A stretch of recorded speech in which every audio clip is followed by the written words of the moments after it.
수라라는 이름이 소문이 되는 순간 아이는 더 이상 우연한 희생자가 아니다.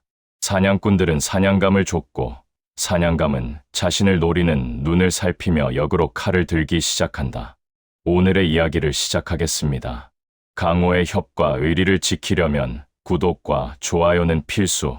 헛간 안에 남은 소리는 숨소리뿐이었습니다. 집더미 위에는 피가 번져 있었습니다. 쓰러진 자 셋의 몸이 서로 다른 방향으로 뻗어 있었고 그 사이에 노인이 반쯤 기대어 앉아 있었습니다. 집과 피가 섞인 냄새가 좁은 공간을 가득 메우고 있었습니다. 집무연은 아직 손에 나무 조각을 쥔 채 서 있었습니다. 손가락 사이로 피가 흘러내렸습니다. 어느 것이 저들의 피이고 어느 것이 자신의 피인지 분간할 수 없었습니다. 수라라는 말이 공기 위에 아직 남아 있었습니다. 수라 같다. 수라야. 저건 사람이 아니다. 누군가의 입에서 튀어나온 그 말은 소문이 아니라 판단에 가까웠습니다. 자신이 본 것을 어떻게 설명해야 할지 모르는 자가 그 빈자리를 채우기 위해 던진 단어였습니다. 무연은 그 말이 향하는 곳을 알고 있었습니다. 피 위에 선 발, 피에 젖은 손, 가슴 안을 도는 붉은 기운, 그 모든 것이 수라라는 이름 쪽으로 기울고 있었습니다. 한동안 아무도 움직이지 않았습니다. 노인은 헛간 기둥에 몸을 기대고 숨을 몰아쉬었습니다. 눈동자가 떨리고 있었지만 그 눈 속에는 아직 완전히 꺼지지 않은 것이 남아 있었습니다. 두려움과 함께 살고자 하는 몸부림이 섞여 있었습니다. 무연은 먼저 나무 조각을 내려다보았습니다. 짧고 볼품없는 나무 조각이었습니다. 그러나 방금 전 그 조각은 칼을 쥔 손목을 꺾고 뼈를 부러뜨렸습니다. 가슴 안 붉은 기운이 서서히 잦아들고 있었습니다. 이번에는 폭주가 끝난 뒤에 허탈감 대신 차갑고 날선 감각이 그 자리를 채웠습니다. 마을 밖에서 말발굽 소리가 다시 들려왔습니다. 멀어지던 소리가 아니라 멈춰 섰다가 방향을 바꾸는 소리였습니다. 연설지가 이끄는 무리는 아니었습니다. 그들은 이미 멀리 물러나 있었습니다. 이 소리는 숨어서 지켜보던 자들이 움직이는 기척이었습니다. 2월진의 밤은 이제 완전히 깨져버렸습니다. 무연은 몸을 돌렸습니다. 헛간 문을 나서자 찬 바람이 얼굴을 때렸습니다. 마을 안쪽 길에는 아무도 없었습니다. 집집마다 문을 걸어 잠그고 숨을 죽이고 있는 기색이 역력했습니다. 어둠 속에서 누군가의 시선이 창오지 구멍을 통해 밖을 내다보고 있을지도 몰랐습니다. 그러나 누구도 밖으로 나오려 하지 않았습니다. 피 냄새를 맡은 마을은 본능적으로 몸을 사렸습니다. 무연은 노인을 돌아보지 않고 걷기 시작했습니다. 여기 더 머무를 수는 없었습니다. 자신이 있는 자리는 곧 전장이 될 것이고 그 전장은 죄 없는 사람들의 피를 부를 것이 분명했습니다. 마을 어귀를 빠져나갈 때 그는 뒤를 한번 돌아보았습니다. 나무를 쌓아둔 마당과 수레, 낮에 땀 흘려 일했던 자리가 어둠 속에 잠겨 있었습니다. 그 평범한 풍경 위에 이제 수라라는 이름이 덧씌워졌습니다. 그 이름은 지워지지 않을 것이었습니다. 산길로 접어들자 어둠은 더욱 짙어졌습니다. 나무 그림자가 길 위로 길게 누워 있었습니다. 무연은 발소리를 죽이고 걸었습니다. 어깨와 다리 근육이 긴장되어 있었지만 피로는 느껴지지 않았습니다. 오히려 감각이 더 예민하게 살아나 있었습니다. 바람이 나무잎을 스치는 소리, 멀리서 올빼미가 우는 소리, 그리고 그 사이사이에 섞인 낯선 발자국 소리들이 귀에 들어왔습니다. 뒤를 쫓는 자들이 있었습니다. 하나, 둘, 셋, 아니, 그보다 더 많을 수도 있었습니다. 그들은 서두르지 않았습니다. 마치 사냥감이 지치기를 기다리는 사냥꾼들처럼 일정한 거리를 두고 포위망을 좁혀오고 있었습니다. 무현은 걸음을 멈추지 않았습니다. 지금 멈추면 그들이 덮쳐올 것이었습니다. 그렇다고 무작정 달린다고 벗어날 수 있는 것도 아니었습니다. 이 산은 낯설었고 길은 어둠 속에 숨어 있었습니다. 그는 붉은 기운에게 길을 물었습니다. 말을 건네는 것은 아니었지만 가슴 안의 움직임에 집중하며 어디로 가야 할지 감을 잡으려 했습니다. 기운은 산 위쪽을 가리키는 듯 했습니다. 더 깊고 더 어둡고 사람이 다니지 않는 곳. 그곳이 피를 품은 자가 숨을 쉴 수 있는 자리라고 말하는 것 같았습니다. 한 시즌쯤 걸었을 때 숲이 조금 성겨지며 바위 지대가 나타났습니다. 달빛이 바위 위에 하얗게 부서지고 있었습니다. 그때 앞쪽 나무 뒤에서 그림자 하나가 불쑥 나타났습니다. 칼을 든 사내였습니다. 얼굴은 검은 천으로 가리고 있었고 눈만 번들거렸습니다. 그는 아무 말 없이 칼을 휘둘렀습니다. 경고도 질문도 없었습니다. 그저 죽이기 위한 움직임이었습니다. 무현은 몸을 옆으로 틀었습니다. 칼날이 옷자락을 스치고 지나갔습니다. 차가운 금속의 기운이 피부에 닿을 듯 말 듯 했습니다. 그 순간 가슴 안 붉은 기운이 튀어올랐습니다.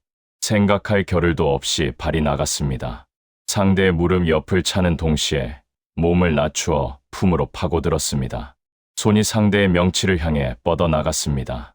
손에 쥔 것은 없었지만 손가락 끝에 실린 힘은 칼날보다 날카로웠습니다. 억하는 소리와 함께 사내의 몸이 뒤로 밀려났습니다. 그는 바위에 등을 부딪히며 주저앉았습니다. 그러나 끝이 아니었습니다. 좌우에서 또 다른 그림자들이 나타났습니다. 이번에는 셋이었습니다. 그들은 서로 눈짓을 주고받으며 동시에 달려들었습니다. 합이 잘 맞는 자들이었습니다. 오랫동안 함께 사냥을 해온 무리 같았습니다. 무현은 뒷걸음질 쳤습니다. 바위 지대는 발을 디딜 곳이 많지 않았습니다. 잘못하면 낭떠러지로 몰릴 수도 있었습니다. 그때 뒤쪽 어둠 속에서 화살 하나가 날아왔습니다. 피잉하는 소리가 귀 옆을 스쳤습니다.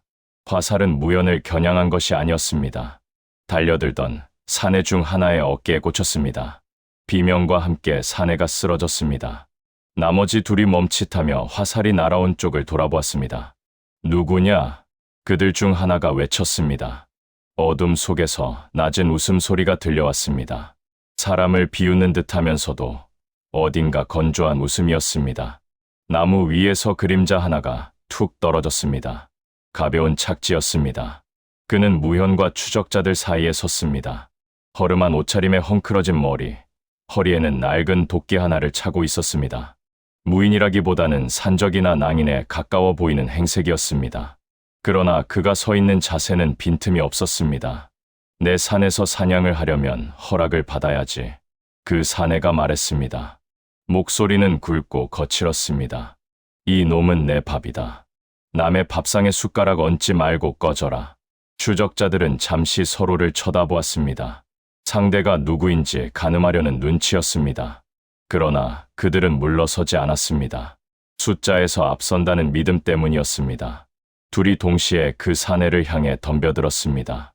사내는 도끼를 뽑지 않았습니다. 대신 맨손으로 마치 귀찮은 벌레를 쫓듯 팔을 휘둘렀습니다. 투박해 보이는 동작이었지만 속도는 빨랐습니다. 한 사람의 칼을 손등으로 쳐내고 다른 사람의 멱살을 잡아채 바닥에 내리꽂았습니다. 쿵 소리가 바위 지대를 울렸습니다. 순식간에 상황이 정리되었습니다. 쓰러진 자들은 신음소리를 내며 기어 물러났습니다. 화살을 맞은 자를 부축해 어둠 속으로 사라지는 데에는 그리 오랜 시간이 걸리지 않았습니다. 그들은 승산이 없음을 본능적으로 알아챈 것이었습니다. 사내는 도망치는 자들을 쫓지 않았습니다. 도끼 자루를 툭툭 치며 무연 쪽으로 몸을 돌렸습니다. 달빛 아래 드러난 그의 얼굴은 흉터 투성이었습니다. 이마에서 뺨으로 이어지는 긴 흉터가 인상을 험악하게 만들고 있었습니다. 수라라더니 꼴이 말이 아니군. 그가 씩 웃으며 말했습니다. 무현은 경계를 풀지 않았습니다. 이 사내 역시 자신을 밥이라 불렀습니다. 적의 적이라고 해서 반드시 아군은 아니었습니다.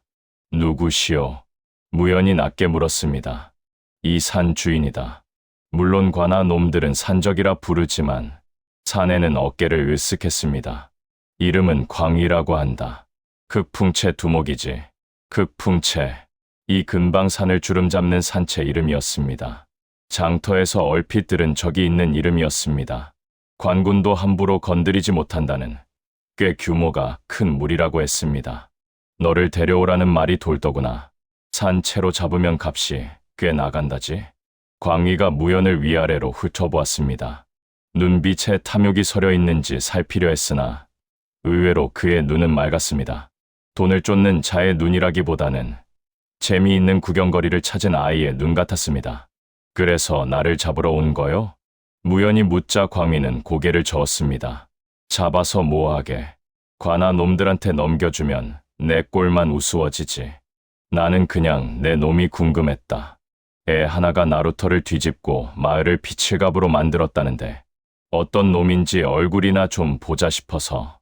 그는 한 걸음 다가왔습니다. 무현은 뒤로 물러나지 않았습니다. 대신 가슴 안 붉은 기운을 끌어올려 언제든 터뜨릴 준비를 했습니다. 광희는 그 기색을 읽은 듯 멈춰섰습니다. 오, 눈빛 보라지. 진짜 수라 새끼네. 그는 감탄하듯 말했습니다.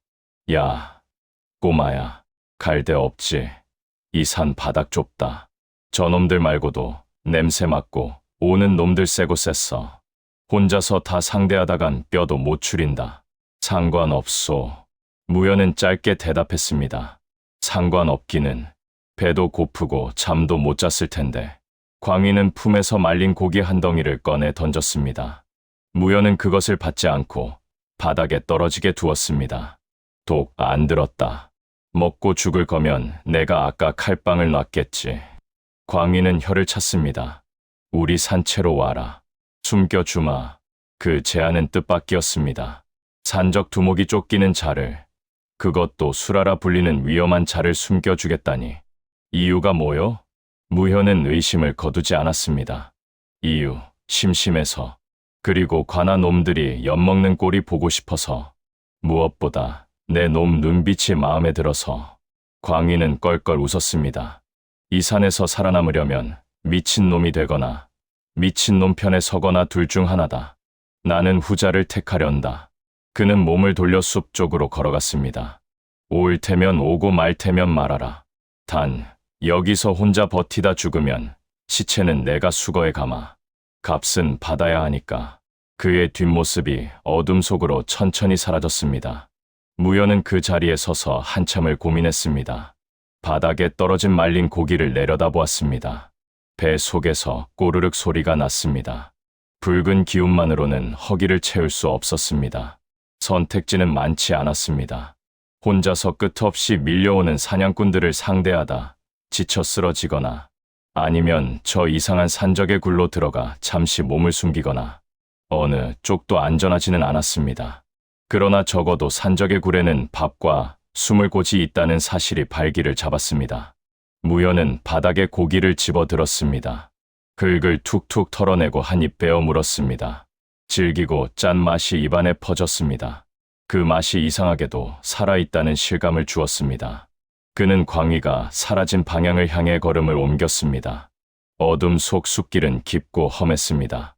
그러나 그 길 끝에 무엇이 기다리고 있든 지금 서 있는 곳보다는 나을 것이라는 막연한 기대가 그를 이끌었습니다. 수라라는 이름을 가진 소녀는 이제 산적의 굴을 향해 제 발로 걸어 들어가고 있었습니다. 그곳이 또 다른 지옥일지 아니면 잠시 쉴 수 있는 둥지일지는 가보아야 알 일이었습니다. 해가 산등 뒤로 완전히 넘어가자 숲의 색이 하나로 뭉갰습니다. 나무의 줄기와 바위의 윤과 글길과 숲을 사이의 경계가 서서히 사라지고 있었습니다. 낮에는 눈으로 구분되던 것들이 밤이 내리자 귀와 피부로 알아보아야 하는 것들로 바뀌었습니다. 진무현은 산비탈 중턱의 나무들 사이에 몸을 웅크리고 있었습니다. 바람이 나무짚을 스치는 소리가 일정한 간격으로 들렸습니다. 그 소리 사이사이에 다른 소리가 섞여 들어왔습니다. 사람이 흙을 밟는 소리, 마른 나뭇가지를 밟아 끊어뜨리는 소리, 숨을 죽이려다 오히려 더 가늘게 갈라지는 숨소리. 사냥꾼들이 산을 올라오고 있었습니다. 낮부터 이어지던 발소리가 해가 기울면서 더 가늘고 길게 바뀌었습니다. 대놓고 길을 차지하던 발은 옆으로 비키고 비탈 옆자리를 타고 올라오는 발로 바뀌었습니다.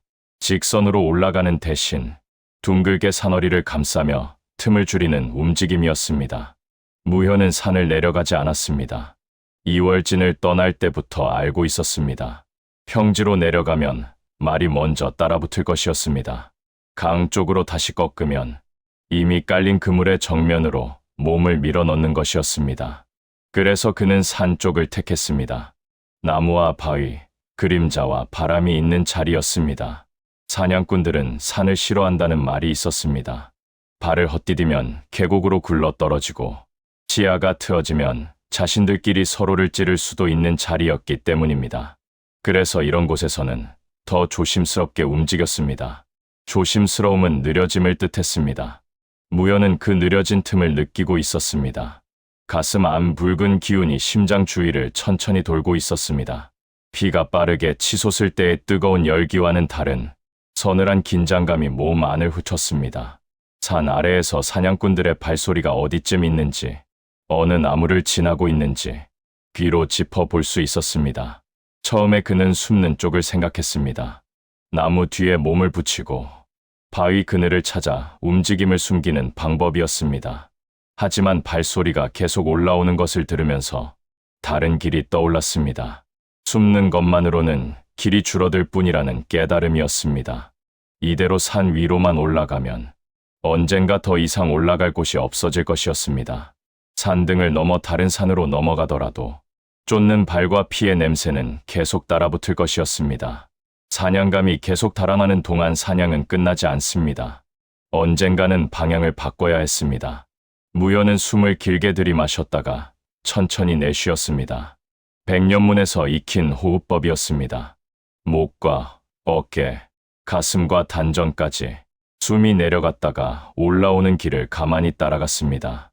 붉은 기운이 그 길 위에서 피를 적시듯 움직였습니다. 밤이 깊어지고 있었습니다. 하늘 위에 별이 하나둘 떠올랐습니다. 그러나 숲 속에서는 별빛보다 나뭇가지 사이로 스며드는 어둠이 더 짙었습니다. 산 아래쪽에서 희미한 불빛이 보였습니다. 사냥꾼들 가운데 누군가가 들고 온 등불이었습니다. 빛은 크지 않았지만 그 작은 불꽃 하나가 주변의 모든 것을 드러나게 만들었습니다. 불빛 곁에 선 자들의 그림자가 길게 늘어져 흔들렸습니다. 무현은 그 불빛을 보며 마음을 정리했습니다. 몸속 피가 방향을 묻고 있었습니다. 언제까지 도망만 갈 것인지, 언젠가는 칼을 든 자들이 먼저 넘어져야 하는 것이 아닌지, 피는 이미 알고 있다는 듯 흐르고 있었습니다. 첫 번째 역습은 지금이 아니면 없을 자리였습니다. 사냥꾼들의 발소리가 다시 한번 가까워졌습니다. 이번에는 두 갈래로 나뉘어 들려왔습니다. 한 무리는 산길을 따라 정면으로 올라오고 있었고, 다른 무리는 조금 비켜서 나무 사이를 타고 움직이고 있었습니다. 그들은 산허리 어딘가에서 두 줄을 합쳐 포위를 완성할 생각이었습니다. 무현은 귀를 기울였습니다. 둘 중 어느 줄이 더 급하게 움직이는지, 어느 쪽이 지형을 더 모르는 발인지, 발을 딛는 소리와 숨의 길이로 그 차이를 짚었습니다. 정면에서 올라오는 쪽은 발소리가 일정했습니다. 산길에 익숙한 자들이었습니다.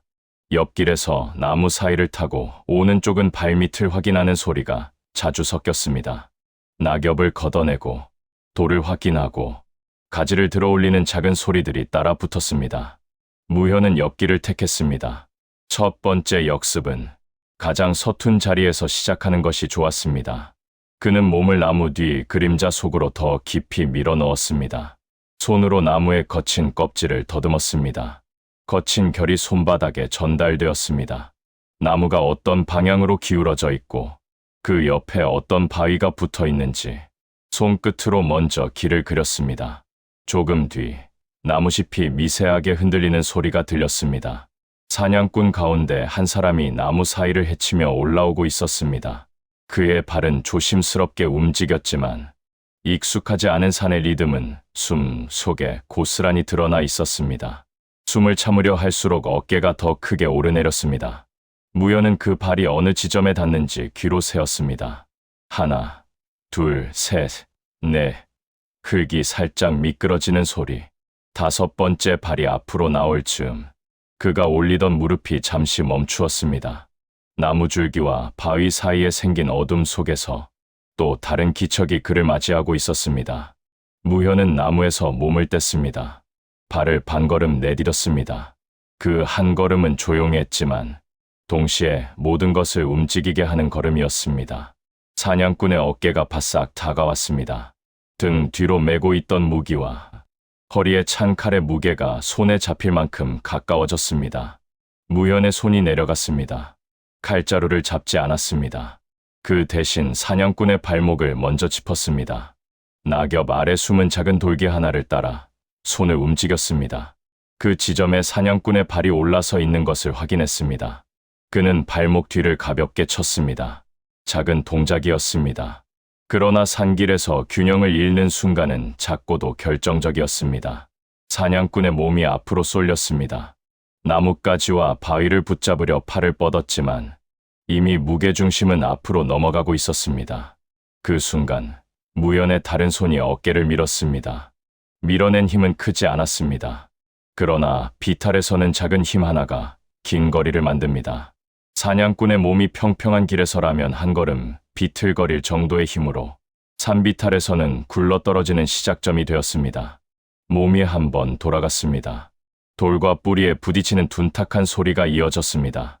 짧은 신음이 산비탈 아래로 파고들었습니다. 아직 칼은 뽑히지 않았습니다. 그러나 사냥꾼 한 명이 길에서 사라졌습니다. 붉은 기운이 짧게 일렁였습니다. 피가 직접 튀지는 않았지만 상대의 숨이 꺼져가는 소리만으로도 피는 반응하고 있었습니다. 사냥감이 사냥꾼 하나를 비탈 아래로 밀어낸 순간이었습니다. 무연은 곧바로 몸을 옆으로 옮겼습니다. 자기가 서 있던 자리에 더 오래 머물지 않는 것이 산에서 오래 버틴 자들의 습관이었습니다. 소리가 난 지점에는 반드시 시선이 쏠리고 그 시선 뒤에는 칼이나 화살이 따라붙기 마련이었습니다. 조금 떨어진 나무 뒤에 몸을 숨긴 순간 다른 방향에서 숨이 빨려 들어가는 소리가 들렸습니다. 옆길을 함께 타고 올라오던 다른 사냥꾼이 비탈 아래를 내려다보고 있었습니다. 방금 굴러 떨어진 동료의 모습을 찾는 눈이었습니다. 그의 손이 칼자루로 갔습니다. 뽑히지는 않았지만 언제든 뽑을 수 있는 자리까지 손이 미끄러져 올라갔습니다. 무현은 그 손을 보았습니다. 붉은 기운이 손끝으로 모였습니다. 그러나 그는 서둘러 몸을 던지지 않았습니다. 첫 번째 역습은 한 번의 타격으로 끝낼 일이 아니었습니다. 정면에서 부딪혀 칼을 뽑게 만드는 순간 비탈 위와 아래에서 동시에 칼이 움직일 것이었습니다. 지금은 소리와 그림자를 이용해 사냥꾼들의 발을 더 흩어 놓아야 했습니다. 산길 위쪽에서는 또 다른 등불 하나가 흔들렸습니다. 정면에서 올라오던 무리의 일부였습니다. 그들은 아직 옆길에서 일어난 일을 완전히 알지 못하고 있었습니다. 비탈 아래에서 나는 소리가 단순한 미끄러짐인지 싸움인지 구분하지 못한 채 속도를 조절하고 있었습니다. 무연은 숨을 한 번 더 골랐습니다. 숲의 소리가 귀에 들어왔습니다. 멀리서 부엉이가 우는 소리가 들리고 가까운 곳에서 작은 짐승 하나가 수풀을 헤치고 지나갔습니다. 그 소리들 사이에 사람의 숨과 발자국이 끼어 있었습니다. 지금 이 산에는 세 종류의 살아있는 것들이 있었습니다. 사냥꾼, 사냥감, 그리고 그 둘의 움직임을 지켜보는 산의 것들. 무연은 산의 쪽에 조금 더 가깝게 몸을 기울였습니다. 발밑 낙엽을 최대한 적게 밟으며 나무와 바위 사이에 몸을 스며들게 했습니다. 숨은 짧고 얕게, 그러나 끊기지 않게 이어갔습니다. 심장 소리와 붉은 기운의 움직임까지 최대한 낮추려 했습니다. 그 사이, 비탈 아래에서 짧은 신음이 다시 한번 일었습니다. 살아있는 소리였습니다. 완전히 끊어지지 않은 숨이 어딘가에서 버티고 있었습니다. 그 소리가 사냥꾼들의 움직임을 더 흔들었습니다. 위쪽에서 올라오던 무리 가운데 한 사람이 등불을 치켜들었습니다. 빛이 나무 사이를 가르며 아래쪽으로 내려갔습니다. 그 순간 무연은 비탈과 반대쪽의 어둠을 택했습니다. 사냥꾼들의 눈이 아래로 향하는 동안 그는 위로 붙었습니다. 위에서 내려다보는 자리를 먼저 잡는 것이 역습의 첫걸음이었습니다. 작은 바위턱을 넘어 올라간 자리에서 그는 숨을 멈추었습니다. 아래쪽에 위치한 사냥꾼 하나가 등불을 들고 있었습니다. 빛이 그의 얼굴을 아래에서 비추고 있었습니다. 마른 뺨과 굳은 인매, 평소에는 침착했을 눈이 지금은 비탈 아래와 나무 사이를 빠르게 오가고 있었습니다. 빛은 사냥꾼의 눈을 밝혔지만 동시에 그를 드러내고 있었습니다. 무현은 손을 내렸습니다. 바위 위에 얇게 얹혀있던 돌 하나를 집어들었습니다. 손 안에 들어오는 작은 돌이었습니다. 그는 그 돌을 등불 근처의 나무 줄기를 향해 던졌습니다. 돌이 나무 껍질에 부딪히는 소리가 났습니다. 크지 않은 소리였습니다. 그러나 산에서, 특히 밤에는 작은 소리 하나도 방향과 거리를 속이기에 충분했습니다. 사냥꾼의 시선이 그쪽으로 확 돌아갔습니다. 빛이 함께 움직였습니다. 그 짧은 순간, 위와 아래의 어둠이 서로 자리를 바꾸었습니다. 무연은 반동을 이용해 아래로 몸을 던졌습니다. 바위 턱에서 떨어지는 거리였습니다. 땅에 발이 닿기 직전에 무릎을 굽히고 허리를 낮추었습니다. 착지 소리를 낙엽과 흙이 한 번에 받아냈습니다. 등불을 든 사냥꾼이 뒤늦게 몸을 돌렸습니다. 빛이 뒤늦게 어둠을 쫓아왔습니다. 그러나 그때에는 이미 무연의 손이 그의 손목을 붙잡은 뒤였습니다. 손목을 비트는 동작은 짧았습니다. 강과 나루에서 칼을 빼앗을 때와 비슷한 느낌이 손끝으로 전해졌습니다. 팔뚝에 힘줄이 튀고 관절이 뒤틀리는 소리가 났습니다. 등불이 땅으로 떨어졌습니다. 불꽃이 흙 위로 튀었다가 꺼졌습니다. 새까만 어둠이 다시 자리를 채웠습니다. 사냥꾼이 비명을 내지르려는 순간 무연의 손이 그의 입을 틀어막았습니다. 붉은 기운이 손끝에서 미세하게 떨렸습니다. 피를 뽑아내지는 않았지만 그 기운은 분명 상대의 숨을 조였습니다. 사냥꾼의 몸이 힘없이 무너졌습니다. 완전히 숨이 끊어졌는지 잠시 기절했는지 알 수 없었습니다. 다만 그가 당장 칼을 뽑아들 일은 없었습니다. 산 위쪽에서 또 다른 목소리가 내려왔습니다. 이제는 멀리서 상황을 가늠하던 이들이 서서히 서로에게 신호를 보내고 있었습니다. 한쪽에서 짧은 새 소리가 났습니다. 새를 흉내내는 그 소리는 사람들끼리 쓰는 합도였습니다. 정면에서 올라오던 무리의 발소리가 한번 멈췄다가 다른 방향으로 흩어졌습니다. 포위의 모양이 바뀌고 있었습니다. 무연은 어둠 속에서 숨을 골랐습니다. 역습은 사냥을 끝내기 위한 것이 아니라 포위의 모양을 흩뜨리기 위한 것이었습니다. 사냥감이 그대로 몰리기만 하면 결국 산등 어디선가 길이 막힐 것이었습니다. 지금 그는 사냥꾼들의 발과 눈을 서로 다른 방향으로 분산시키고 있었습니다. 첫 번째 역습의 밤은 아직 끝나지 않았습니다. 가슴 안 붉은 기운이 조용히 돌고 있었습니다. 폭주처럼 튀어나오지 않고 필요한 곳마다 조금씩 힘을 보태는 움직임이었습니다.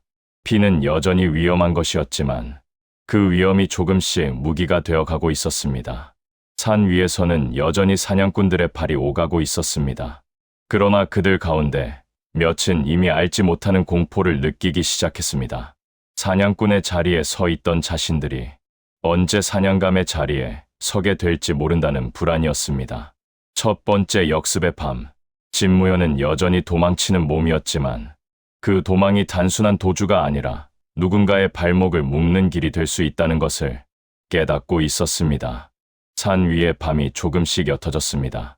하늘은 아직 어두웠지만 나무와 바위의 윤곽이 서서히 돌아오고 있었습니다. 짧게 부서지는 발소리와 낮은 신음, 낙엽을 스치는 소리는 점점 아래로 멀어졌습니다.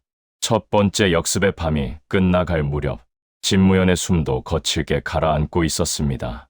비탈을 굴러 떨어진 자들, 입이 막힌 채 쓰러진 자들, 몇 명이 더 움직이지 않게 되었는지 정확히 세어보지는 않았습니다. 다만 산이 그들의 소리를 하나씩 집어 삼켰다는 것만 느꼈습니다. 붉은 기운은 폭주하지 않았습니다. 피가 팔과 다리에 몰렸다가 다시 심장 안으로 서서히 돌아왔습니다. 강과 나루에서처럼 앞이 새하얗게 되는 느낌은 없었습니다. 대신 차갑게 식어가는 피와 함께 손끝까지 감각이 돌아왔습니다. 그러나 오래 버틸 수 있는 자리는 아니었습니다. 사냥꾼들이 모두 물러난 것은 아니었습니다. 어딘가 더 위에서 혹은 더 옆에서 포위를 좁히는 눈과 발이 아직 남아 있었습니다. 무연은 산등 쪽이 아니라 옆으로 길을 틀었습니다. 비탈을 타고 옆 계곡으로 미끄러지듯 내려갔습니다. 나무 뿌리와 바위를 손에 잡고 몸을 낮추었습니다. 발밑 흙이 몇 번이고 무너졌지만 몸은 끝까지 중심을 버티려 했습니다. 낮과 밤을 얼마나 겹쳐 걸었는지 알 수 없었습니다. 하늘이 조금 더 밝아질 때쯤 계곡 아래쪽에서 다른 냄새가 올라왔습니다. 연기 냄새였습니다. 축축한 나무를 태울 때 나는 것과는 다른 냄새였습니다. 기름과 피, 오래 쌓인 먼지 냄새가 섞인 불길의 냄새였습니다. 무현은 몸을 낮추고 계곡 아래를 내려다보았습니다. 나무들이 드문드문 서 있는 비탈 아래쪽에 바위벽 하나가 입을 벌리고 있었습니다. 그 앞에 나무로 짠 울타리와 거친 판잣집 몇 채가 붙어 있었습니다. 산길에서 조금 비켜난 자리, 눈에 잘 띄지 않는 골짜기의 산채였습니다. 바닥에는 숯과 재가 군데군데 쌓여 있었습니다. 어제까지 불을 지핀 자리 같았습니다. 나무를 깎아 만든 간이 망루와 그 아래에 묶어둔 말 5-6마리도 보였습니다. 사람의 냄새가 뚜렷했습니다. 무현은 잠시 망설였습니다. 사냥꾼들을 피하려 산으로 들어왔는데 또 다른 칼과 눈이 있는 자리로 들어가는 것은 위험했습니다. 그러나 지금 상태로 산을 더 넘다가는 몸이 먼저 버티지 못할 것이었습니다. 손과 발, 옆구리에 작은 상처들이 벌어져 있었습니다. 몸은 이미 피의 값을 치르고 있었습니다. 그가 잠시 머뭇거리는 사이 산채 쪽에서 누군가가 먼저 그를 보았습니다. 망루 위에서 졸던 자 하나가 고개를 들었습니다. 비탈 위에서 움직이는 그림자가 눈에 들어온 것입니다. 그는 눈을 비비고 잠시 더 지켜보았습니다. 그리고 아래로 손짓을 했습니다. 산채 안쪽에서 몇 명이 움직였습니다. 잠시 후 나무들 사이에 길게 뻗은 쇠뇌 몇 개가 모습을 드러냈습니다. 감춰두었던 지점에서 활줄이 당겨졌습니다. 무연히 비탈을 더 내려가려는 순간 앞쪽 나무줄기에서 화살 하나가 툭 떨어졌습니다. 깊게 박으려던 힘을 죽인 채 일부러 눈앞에서 보이도록 떨어뜨린 화살이었습니다. 그 다음에는 굵은 목소리가 올라왔습니다. 더 내려오면 맞게 될 것이오. 어디를 겨누고 있는지 보여주겠다는 소리였습니다. 무현은 걸음을 멈추었습니다. 숨을 가다듬으며 소리의 방향을 짚었습니다. 망루 위, 울타리 뒤, 바위 틈마다 기척이 있었습니다. 적어도 5은 넘었습니다. 그들 손에는 쇠뇌와 칼, 창이 섞여 있었습니다. 당장 달려내려가도 이길 수 있을지 알 수 없었습니다. 어쩌면 할 수 있을지도 모릅니다. 그러나 그 사이 산 뒤에서는 다른 사냥꾼들이 계곡 입구를 막을 것이었습니다. 계곡 안으로 스스로 몸을 집어넣으면 나중에는 나가는 길이 막힙니다. 무현은 쉽게 대답하지 않았습니다. 산채 안쪽에서 또 다른 목소리가 들려왔습니다. 이번에는 낮은 음이었습니다. 굳이 크게 떠들지 않아도 산 기운을 타고 귀에 닿는 목소리였습니다. 아직 쏘지 마라. 그 말 한 줄에 쇠뇌를 당기던 힘이 조금 느슨해졌습니다. 바위와 나무 사이에서 한 사람이 걸어 나왔습니다. 그는 갑옷을 입지 않았고 도복도 아니었습니다. 목과 어깨에 걸친 천, 허리에 찬 칼, 눈빛만이 이 산채를 지키는 자라는 것을 말해 주었습니다. 얼굴에는 깊게 패인 상처가 하나 있었습니다. 오래전에 칼을 비켜 맞았을 때 남은 자국처럼 보였습니다. 그는 비탈 위에 선 소년을 올려다보았습니다. 밤새 산이 시끄러웠소. 그가 말했습니다. 위에서는 사냥꾼들이 오르고 아래에서는 군마가 돌아다녔소. 지금 이 골짜기를 지나가는 자는 그 틈을 비집고 나온 자겠지요. 그는 쉰 웃음을 한번 흘렸습니다. 산채가 무얼 먹고 사는지 정도는 알 것이오. 도망치는 자, 숨을 대를 찾는 자, 남의 피를 묻히고도 어딘가로 사라져야 하는 자들이 이 산을 찾지요. 무현은 여전히 입을 열지 않았습니다. 대신 몸을 조금 더 드러내 보였습니다. 해가 떠오르기 전 희미한 빛 속에서도 그의 얼굴과 옷자락, 손등의 상처가 선명히 보였습니다. 산채의 눈들이 동시에 움직였습니다. 피와 먼지가 말라붙은 옷, 산길을 오래 걸은 발놀림, 그러나 아직 다 자라지 않은 몸, 무엇보다도 손등에 단단하게 굳어버린 상처와 그 주변에 엉겨붙은 피 자국이 눈에 들어왔습니다. 산채의 두목으로 보이는 그 남자는 잠시 눈을 가늘게 떴습니다. 강 아래쪽에서 이상한 소문이 올라왔소. 그는 천천히 말을 이었습니다. 애 하나가 나루에서 사람 셋을 눕혔다는 소리, 산 입구에서 수라 같은 아이가 나타났다는 소리, 사냥꾼들이 밤새 산을 뒤지고 있다는 소리. 그의 시선이 무연의 손에서 얼굴로 옮겨졌습니다. 이름이 무엇이오? 무연은 짧게 말했습니다. 진무현. 두목의 입가에 작은 웃음이 떠올랐습니다. 사람들은 벌써 다른 이름을 쓰고 있소. 그는 수라라는 단어를 굳이 입 밖에 내지 않았습니다. 그러나 산채 안쪽 사람들 몇은 이미 그 이름을 떠올리고 있었습니다. 잠시 침묵이 흘렀습니다. 그 침묵 속에서 서로의 셈이 오갔습니다. 무현은 이 자리가 관군이나 연설지의 손과는 다른 종류의 곳이라는 것을 느끼고 있었습니다. 이들은 법과 명분보다 이익과 생존을 먼저 생각하는 자들이었습니다. 그래서 지금 이 자리에서 어떤 말을 해야 하는지도 어렴풋이 알 수 있었습니다. 무현은 눈을 내리깔았다가 다시 들었습니다. 여기서 저를 내쫓으면 그가 천천히 말했습니다. 산 아래에서 올라오는 자들이 이 골짜기의 냄새를 맡게 됩니다. 두목의 시선이 잠시 흔들렸습니다. 저를 쫓던 자들이 이 산줄기를 안다면 다음에 올 때는 이 산채부터 먼저 무너뜨릴 겁니다. 무현의 목소리는 크지 않았지만 말끝이 허공에 똑 떨어졌습니다. 지금 저를 잡아서 넘겨도 그들이 이 산을 잊어주지는 않을 것입니다. 두목은 대꾸하지 않았습니다. 그 대신 손가락으로 턱을 두드리며 잠시 생각에 잠겼습니다.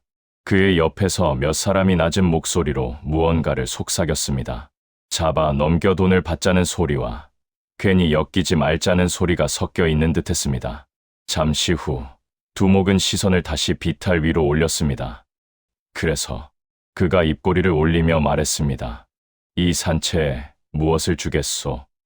거래의 언덕이 세워지는 순간이었습니다. 무현은 답을 준비해 두지 않았습니다. 그러나 몸과 피가 먼저 움직였습니다. 여기까지 따라온 자들, 그가 말했습니다.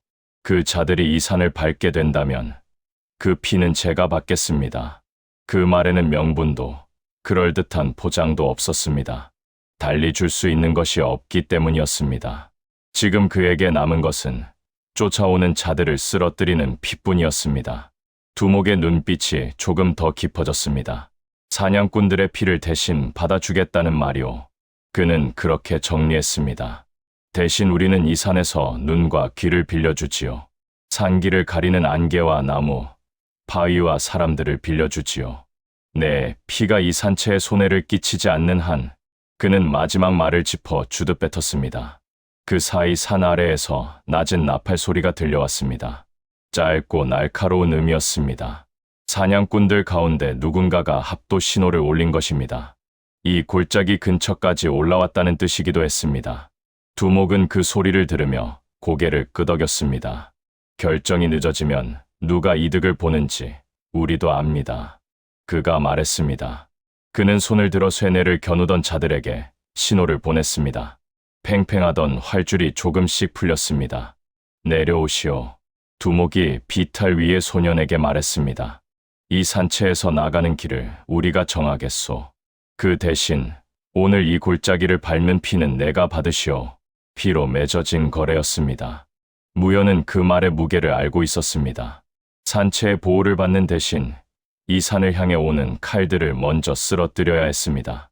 그 피가 누구의 것인지, 무슨 이름을 가진 자들인지 따질 수 없는 거래였습니다. 그는 비탈을 조심스럽게 내려왔습니다. 발밑 흙이 다시 한번 무너졌습니다. 그러나 이번에는 아래에서 손이 올라와 잡았습니다. 산채의 사람 하나가 그의 팔을 붙잡아 주었습니다. 그 손에는 아직 피가 묻지 않았습니다. 무현은 잠시 그 손을 내려다보았습니다. 곧 피가 묻을 손이었습니다. 그 피가 누구의 것인지는 아직 정해지지 않았지만 적어도 오늘은 쫓아오는 이들의 피가 먼저 묻을 것이었습니다. 골짜기의 공기가 조금 더 무거워졌습니다. 산 아래에서 올라오는 발소리와 나팔 소리가 겹쳐 들려왔습니다. 연설지와 그 무리의 기척이 아니더라도 사냥꾼들은 분명 이 산채 근처를 지나게 될 것이었습니다. 무현은 손등의 상처를 한번 쥐었다 펴보았습니다. 붉은 기운이 천천히 몸 안으로 퍼졌습니다. 오늘 이 산에서 피는 다시 한번 길을 그을 것이었습니다. 그 길 위에서 수라라는 이름은 더 짙은 색을 얻어갈 준비를 하고 있었습니다.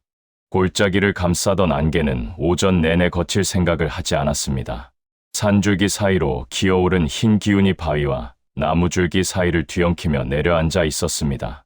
멀리서 이 골짜기를 바라보면 그저 안개가 조금 짙은 계곡처럼 보일 뿐이었습니다. 그러나 안개 속에는 쇠와 피, 사람의 기척이 조용히 숨어 있었습니다. 무현은 산채의 바위벽 아래 골짜기 입구 쪽에 몸을 붙이고 있었습니다. 발밑에는 축축한 흙과 자갈이 섞여 있었습니다. 앞쪽에는 안개가 낮게 깔려 있었고 양옆으로는 산채 사람들이 급히 세워둔 나무 방책이 길게 이어져 있었습니다. 나무 틈마다 쇠뇌와 창을 든 자들이 눈을 내밀고 있었습니다.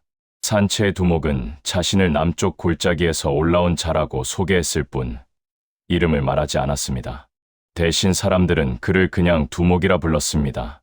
두목은 무연에게 가장 안쪽이 아닌 방책과 산채를 잇는 중간 자리를 맡겼습니다. 여기가 길목이오라고 그는 새벽녘에 말했었습니다. 연설지의 무리가 산을 타고 올라오면 가장 먼저 안개를 헤치고 들어오는 곳이 이 지점이라는 뜻이었습니다. 무연은 지금 그 자리에서 숨을 고르고 있었습니다. 가슴 안 붉은 기운이 천천히 돌고 있었습니다. 심장 주위를 따라 흐르던 기운이 팔과 다리로 얇게 뻗어나가고 다시 안쪽으로 돌아오는 느낌이었습니다.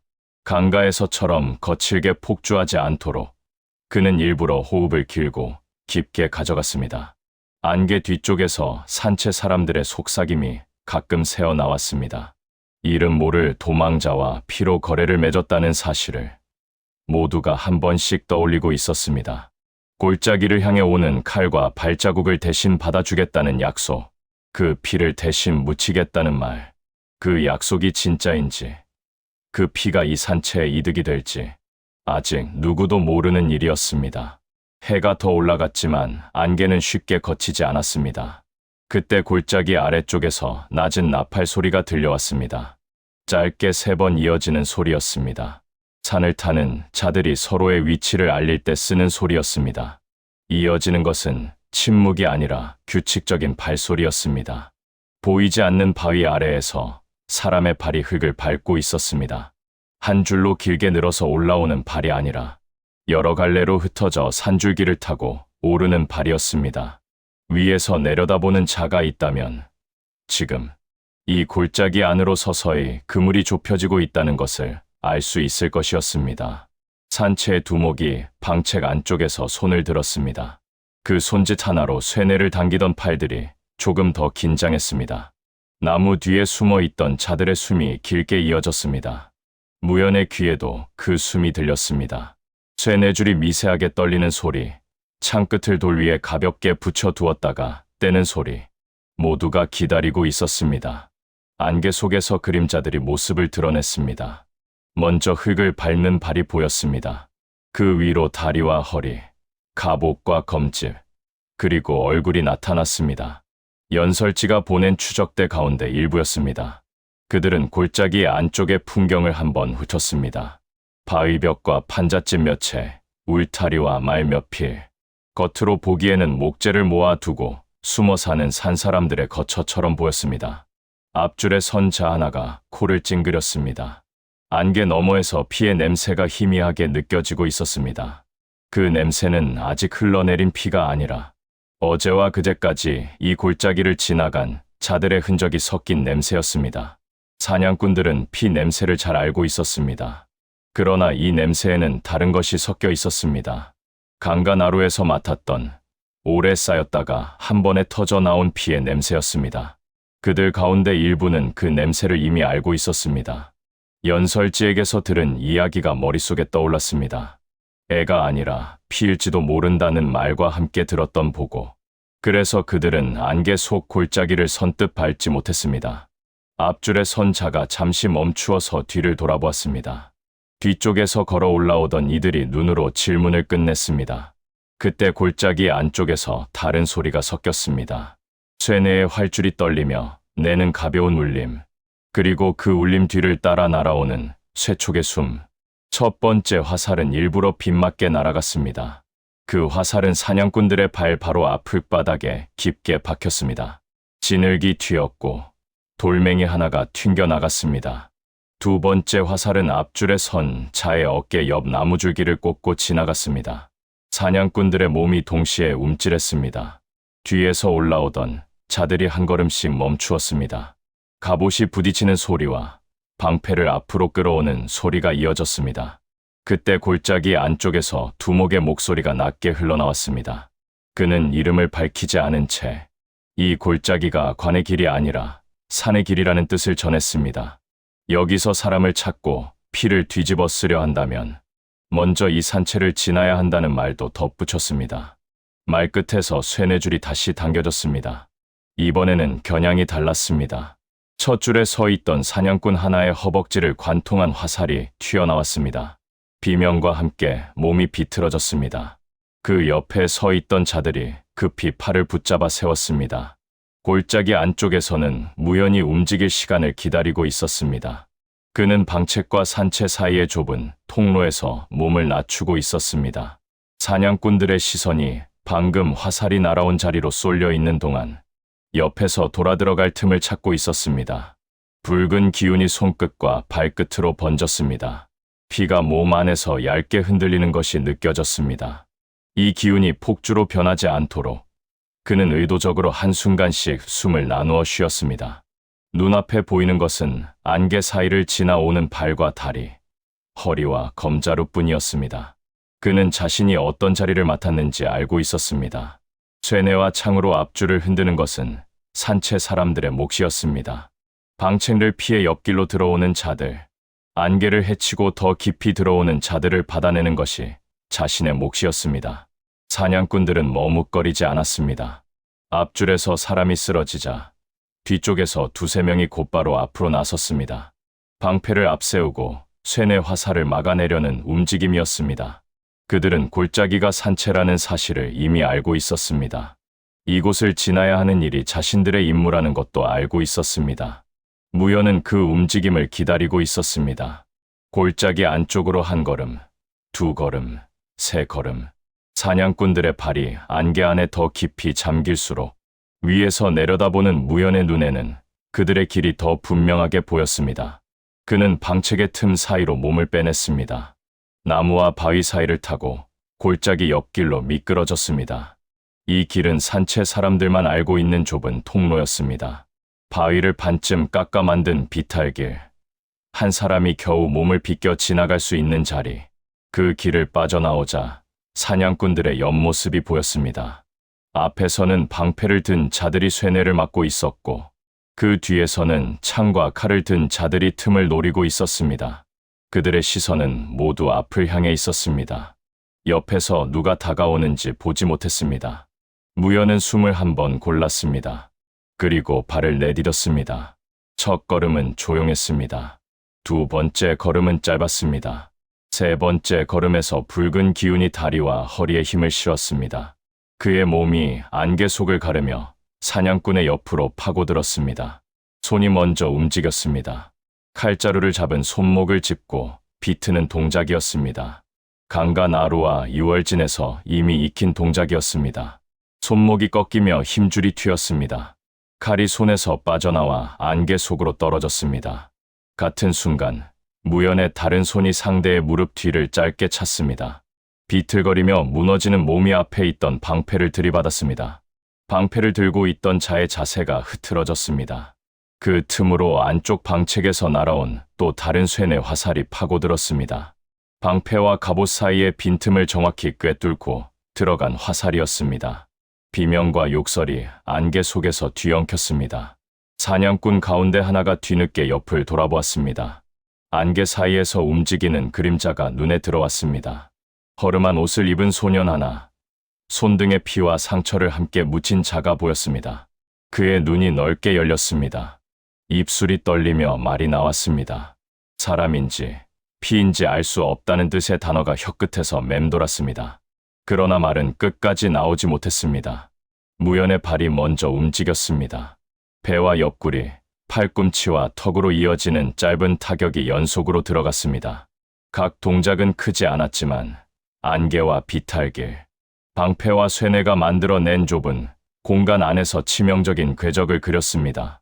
골짜기 입구의 전투는 길지 않았습니다. 안개와 지형, 산채 사람들의 화살과 창, 그리고 무연의 역습이 한꺼번에 겹쳐졌습니다. 사냥꾼들은 길을 열지 못했고 몇 명이 더 쓰러졌습니다. 남은 자들은 빠르게 뒤로 물러났습니다. 모든 임무가 전투로 끝나는 것은 아니었습니다. 살아 돌아가 보고를 올리는 것도 임무의 일부였습니다. 골짜기에서 무슨 일이 일어났는지, 어떤 피 냄새가 났는지, 누가 앞에서 길을 막고 있었는지 전해야 했습니다. 산 아래로 물러난 자들 가운데 두셋은 아직 눈에서 안개를 다 지우지 못한 채 숨을 몰아쉬고 있었습니다. 그들은 밤이 되기도 전에 근처 나루의 객잔으로 몸을 숨겼습니다. 객잔 안에는 이미 다른 소문들이 떠다니고 있었습니다. 울령산 산사가 불길에 삼켜졌다는 이야기, 백년문의 잔당이 도망치고 있다는 이야기, 이월진 근처에 수라 같은 아이가 나타났다는 이야기, 거기에 새로운 소문이 덧붙여졌습니다. 산길을 가로막은 산채 하나가 있었다는 말, 골짜기 안에서 쇠뇌와 창이 비처럼 쏟아졌다는 말, 그 틈 사이로 피를 뒤집어 쓴 소년 하나가 움직였다는 말, 살아 돌아온 자들 가운데 하나가 술잔을 쥔 손을 떨며 말했습니다. 안개 속에서 본 눈빛과 피의 기운을 설명하려 했지만 말이 자꾸 끊겼습니다. 그는 결국 입술을 깨물며 소년을 가리키려다 손을 내렸습니다. 대신 다른 자가 대신 말을 이었습니다. 그는 마루에 앉아있던 사람들을 훑어보며 이 골짜기에 수라가 숨어 있다고 말했습니다. 나루터에서 사람 셋을 쓰러뜨렸던 그 아이가, 산 입구 마을을 피로 지켰다는 그 아이가 이제는 산채를 등에 업고 사냥꾼들을 물렸다고 덧붙였습니다. 말이 오갈수록 소년의 모습은 조금씩 달라졌습니다. 누군가의 입에서는 눈이 붉게 빛났다고 했고, 다른 누군가는 피 위를 걸으면서도 발자국을 남기지 않았다고 했습니다. 쇠뇌 화살이 몸에 박혀도 쓰러지지 않았다는 말까지 덧붙는 순간, 수라라는 이름은 사람의 틀을 조금씩 벗어나기 시작했습니다. 그 소문은 강을 건너고 길을 넘어 다른 나루와 마을로 흘러갔습니다. 며칠 뒤 연설지는 다른 고을의 작은 관청 방 안에서 그 이야기의 조각들을 다시 마주했습니다. 그 앞에는 몇 장의 문서가 놓여 있었습니다. 나루터에서 올라온 보고, 이월진 근처에서 올라온 보고, 산채를 거쳐 올라온 보고, 글마다 수라라는 단어가 다른 크기로 적혀 있었습니다. 설지는 문서 위에 손가락을 올렸습니다. 백년문이 무너진 밤부터 지금까지 피가 지나간 길을 한 번 더 더듬었습니다. 울령산의 불길, 강가의 나루, 산 입구의 마을, 그리고 골짜기의 산채, 길 위에 흩어진 이야기들이 선처럼 이어졌습니다. 그 선 위에 하나의 이름이 점점 더 진하게 새겨지고 있었습니다. 설지는 피 냄새보다 소문이 더 빨리 퍼진다는 것을 알고 있었습니다. 수라라는 이름은 이미 사람들의 입에서 입으로 옮겨 다니고 있었습니다. 그 이름이 공포와 호기심을 함께 끌어당기고 있었습니다. 그래서 그는 문서를 덮지 않았습니다. 사냥은 아직 끝나지 않았습니다. 사냥감이 스스로 이름을 크게 만들어주고 있는 동안 그 이름이 어디까지 번지는지 지켜볼 필요가 있었다. 그 사이 산채의 골짜기에는 다시 안개가 내려앉고 있었습니다. 무현은 피로 맺어진 거래에 대가를 치른 뒤 방책 안쪽 바위에 등을 기대고 앉아 있었습니다. 손등의 상처는 더 두꺼운 굳은 살로 덮이고 있었습니다. 붉은 기운은 오늘도 가슴 안을 돌고 있었습니다.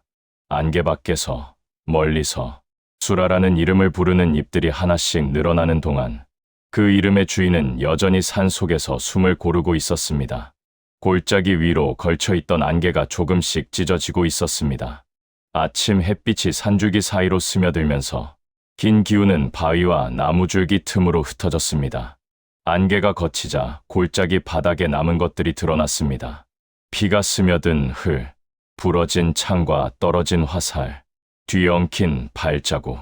산채 사람들은 말없이 움직이고 있었습니다. 쓰러진 자들의 몸을 옮기고 부러진 무기를 한 곳으로 모으고 비가 많이 밴 흙을 삽으로 덮었습니다. 누가 먼저 죽었는지, 화살에 맞았는지, 칼에 베었는지, 누구의 손에 쓰러졌는지 따지지 않았습니다. 지금은 이름을 부르고 땅을 덮는 일이 먼저였습니다. 진무현도 그 틈에 끼어 있었습니다. 두목은 전투가 끝난 뒤 그를 따로 부르지 않았습니다. 추궁도 없었습니다. 오히려 산채 사람들과 함께 일하라고 짧게만 말했을 뿐이었습니다. 무현은 피가 마른 바닥에서 몸을 숙였습니다. 가볍지 않은 몸을 들었다가 내렸습니다. 피가 식어붙은 옷을 조심스럽게 다듬어 눕혔습니다. 이름을 모르는 얼굴들이었습니다. 새까맣게 그을린 얼굴, 웃으면 주름이 깊게 패였을 얼굴, 술에 붉어진 뺨을 가졌을 얼굴.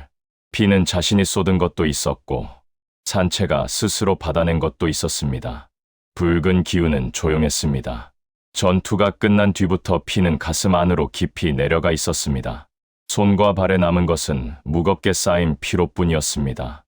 산채 안쪽, 바위벽에 붙은 작은 공터의 얕은 구덩이들이 파였습니다. 죽은 자들을 한자리에 모아 묻을 수는 없었습니다. 이들이 이 산에서 지낸 세월과 지분이 각각 달랐기 때문이었습니다. 그래서 가까운 사이끼리 둘씩 셋씩 묻었습니다. 무연은 삽을 들고 흙을 올렸습니다. 삽이 흙을 가를 때마다 손바닥에 굳은 살이 쓸렸습니다. 손등의 상처 주변에서는 여전히 당기는 느낌이 났습니다. 어깨에 시선이 느껴졌습니다. 고개를 들지 않아도 알 수 있는 눈길이었습니다. 감사와 원망이 섞인 눈, 자신들이 살아남은 자리를 만들어준 사람에 대한 빛과 그 때문에 더 피를 흘리게 된 데 대한 불편함이 함께 담긴 눈이었습니다. 산채 사람들 몇은 그를 도와 흙을 덮었습니다. 몇은 멀찌감치서 팔짱을 끼고 그를 바라보았습니다. 그들 사이에 서 있는 두목이 눈길을 받았습니다. 두목은 말없이 담뱃쑥을 태우고 있었습니다. 연기가 허공으로 가늘게 올라갔습니다. 그는 무연을 향한 온갖 눈길을 한 번에 받아낸 뒤 그 눈들을 다시 흙과 하늘 쪽으로 돌려보냈습니다. 계곡을 흘러가는 바람이 오후쯤 되자 조금 부드러워졌습니다. 묻을 자리를 모두 덮고 난 뒤에야 산채 사람들은 비로소 숨을 고르기 시작했습니다. 어디서부터 다음을 생각해야 할지 머릿속에서 줄을 세로 그어야 했습니다.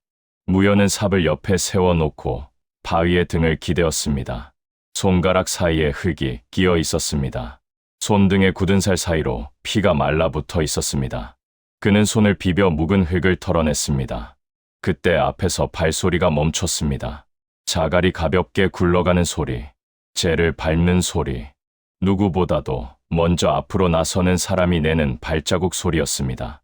고개를 들자 낯선 얼굴 하나가 눈에 들어왔습니다. 또래보다 조금 더 크고 마른 체격의 청년이었습니다. 눈매는 웃는 것인지 날카로운 것인지 한 번에 알 수 없었습니다. 바람에 젖지 않는 눈처럼 번들거리는 빛이 눈동자 안쪽에 있었습니다. 청년은 한 손에 나무 작대기를 쥐고 있었습니다. 그 끝으로 흙을 한번 툭 건드리더니 무연 앞에 서서 말을 걸었습니다. 무거웠겠군요. 목소리는 가볍게 들렸지만 말의 뜻은 그렇지 않았습니다. 짐이 무겁다는 말인지, 눈길이 무겁다는 말인지, 빚이 무겁다는 말인지 알 수 없는 말이었습니다. 무연은 별 대답을 하지 않았습니다. 청년은 그를 한번 위에서 아래로 훑어보았습니다. 예전 산채에 떠돌이 하나가 들어온 적이 있소. 청년이 말했습니다. 산 아래에서 사냥꾼들의 칼을 피해 올라온 놈이었지요. 처음에는 자신이 뭘 쫓기고 있는지도 몰랐소. 그러다 이 산에 좀 머물다 보니 알더이다. 자기를 쫓는 건 칼이 아니라 피라는 걸. 무연은 그 말을 들으면서 청년의 얼굴을 조금 더 살폈습니다. 눈가에 자잘한 흉이 몇 개 있었습니다. 칼이 스친 자리는 아니었습니다. 어린 시절 부딪혀 생긴 상처가 굳은 살과 함께 남은 흔적 같았습니다. 청년은 나무 작대기를 어깨에 걸치며 자신을 소개했습니다. 염광이요. 처음 들은 이름이었습니다. 이 산채에 조금 일찍 들어온 놈입니다. 그는 자신을 낮게 말했습니다. 도적이라는 말도 산사람이라는 말도 쓰지 않았습니다. 다만 이곳에 먼저 있었다는 사실만을 드러냈습니다. 무연은 짧게 대답했습니다. 진무현입니다. 광희가 입꼬리를 올렸습니다. 이름은 진짜군요. 그가 중얼거렸습니다. 요즘은 이름을 바꿔 다니는 자들이 많아서요. 강 아래쪽에서는 다들 당신을 다른 이름으로 부르더이다. 그는 수라라는 단어를 굳이 입에 올리지는 않았습니다. 그러나 무연은 그 말을 듣지 않고도 알고 있었습니다. 광희는 바위에 등을 기대어 서서 하늘을 한번 올려다보았습니다. 함께 묻어준 사람들. 그가 흙덩어리를 발끝으로 한번 밀었습니다. 이런 거래를 하려면 먼저 죽어줄 사람이 필요하지요. 그래야 산 자들이 숨을 곳이 생기니까. 말끝에는 빈정거림도 원망도 섞여 있었습니다. 그러나 완전히 한쪽으로 기울어지지는 않았습니다. 지금 이 산채가 사는 길도 죽은 자들이 쌓아 올린 흙 위에 있다는 사실을 알고 있기 때문이었습니다. 잠시 침묵이 흘렀습니다. 광희가 먼저 그 침묵을 깼습니다. 백년문에서 내려왔다지요. 그의 말투는 확인이라기보다 이미 알고 있는 사실을 다시 꺼내는 느낌이었습니다. 무연의 시선이 조금 날카로워졌습니다. 광희는 손을 들어 어깨 높이에서 내렸습니다.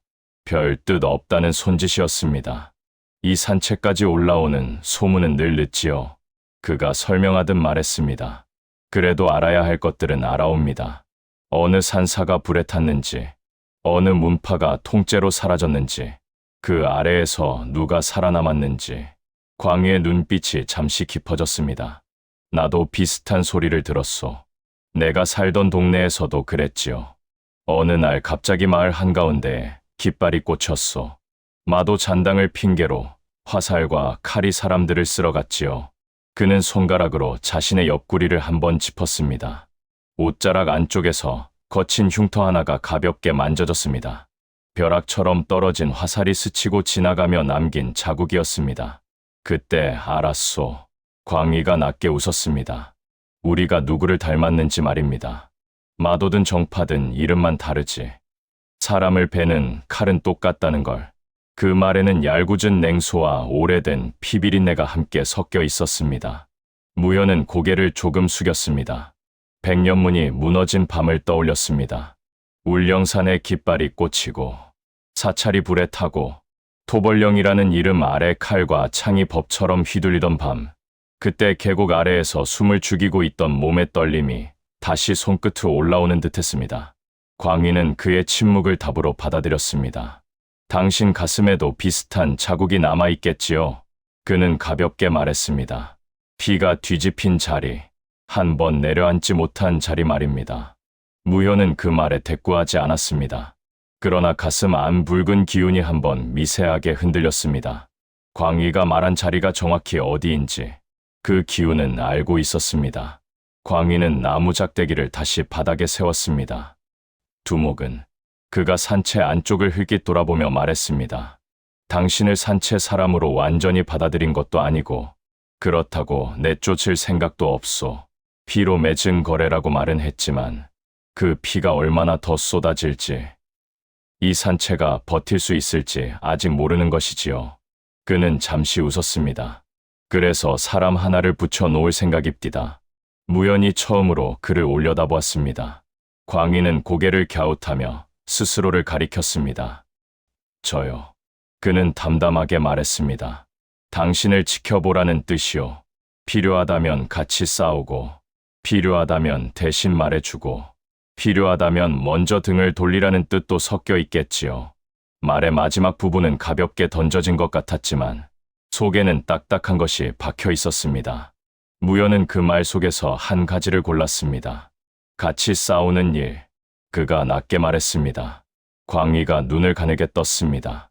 그걸 먼저 고르겠다는 말이군요. 그는 웃었습니다. 이번에는 조금 진짜 웃음에 가까운 표정이었습니다. 그럼 우리 둘이 같은 줄 위에 서 있는 셈이겠지요. 두목이 그어준 줄 위, 골짜기를 향해 오는 칼을 먼저 맞는 자리. 그는 나무작대기로 흙바닥에 얇은 선을 그었습니다. 한쪽 끝에는 산채와 판잣집들이 있었고 다른 쪽 끝에는 골짜기 입구와 안개가 있었습니다. 그 선 한가운데를 그는 살짝 두드렸습니다. 여기가 바로 이제 당신 자리요. 그리고 내 자리이기도 하지요. 무연은 그 선을 잠시 내려다보았습니다. 그 선 위에 서 있는 사람들은 둘뿐이 아니었습니다. 산채 사람들, 죽은 자들, 이곳으로 피를 몰고 온 자신, 그리고 자신을 쫓아오는 자들, 모두가 각자 다른 상처를 안고 있었습니다. 그러나 그 상처가 만들어내는 모양은 기묘하게 닮아 있었습니다. 광희는 나무작대기를 들어 흙을 한번 지웠습니다. 같은 상처를 지닌 자들은 그가 말했습니다. 언젠가 서로를 알아보게 되어 있소. 언젠가는 같은 편에 서든 서로를 겨누든. 그 말은 예언 같기도 하고 단순한 경험담 같기도 했습니다. 무효는 대답하지 않았습니다. 대신 손등에 남은 상처를 한번 쥐었다가 놓았습니다. 손바닥 아래에서 피부와 뼈, 피의 감촉이 함께 느껴졌습니다. 가슴 안에 붉은 기운이 두 사람 사이를 한번 스쳐 지나가는 듯했습니다. 광희는 그것을 느꼈는지 눈빛을 잠시 좁혔습니다. 이 피를 어떻게 쓸지. 그가 마지막으로 한마디를 덧붙였습니다. 당신이 정하지 않으면 언젠가 누군가가 대신 정해줄 것이오. 지난번처럼 산사가 불타고 마을이 쓸려 나갈 때처럼. 그 말은 무연의 귀가 아니라 가슴 안으로 박혔습니다. 백년문이 무너진 밤, 자신을 위해 칼을 들어준 사람은 아무도 없었습니다. 그날 산사를 덮은 명분과 깃발은 모두 다른 곳에서 내려왔습니다. 하지만 지금 이 골짜기에서 피는 조금 다른 모양을 만들고 있었습니다. 이제는 사냥감만 있는 것이 아니라 같은 상처를 지닌 자들이 서로를 바라보고 있었습니다. 해가 조금 더 올라가자 안개가 더 얇아졌습니다. 멀리서 바람을 타고 또 다른 소문이 올라오고 있었습니다. 수라라는 이름을 부르는 목소리, 그 이름에 겁을 먹은 자들의 이야기, 그 이름을 이용해 이득을 보려는 자들의 말, 그 소리들이 이 산줄기를 타고 얼마 뒤에는 이 골짜기까지 닿을 것입니다. 무연은 바위에 기댄 등을 떼고 일어섰습니다. 광희도 나무 작대기를 어깨에 걸치고 그 옆에서 걸음을 맞추었습니다. 같은 상처를 지닌 두 사람의 발자국이 처음으로 산채 바닥에 나란히 찍히고 있었습니다. 사냥감이던 몸이 어느새 사냥꾼의 시선을 거꾸로 겨누고 있다. 피를 쫓아 올라온 자들과 피를 피해 도망치던 아이. 둘 사이에서 진짜 수라가 되어가는 것은 과연 누구일까? 오늘의 이야기는 여기까지입니다. 들어주셔서 감사합니다. 강호의 길은 끝나지 않습니다. 다음 이야기에서 다시 만나려면 구독과 좋아요, 알림 설정까지 부탁드립니다. 여러분의 참여가 곧 이 무협 세계를 더욱 빛나게 합니다. 구독으로 다음화 수라열로 제4부 붉은 산사의 진실을 먼저 만나보세요. 감사합니다.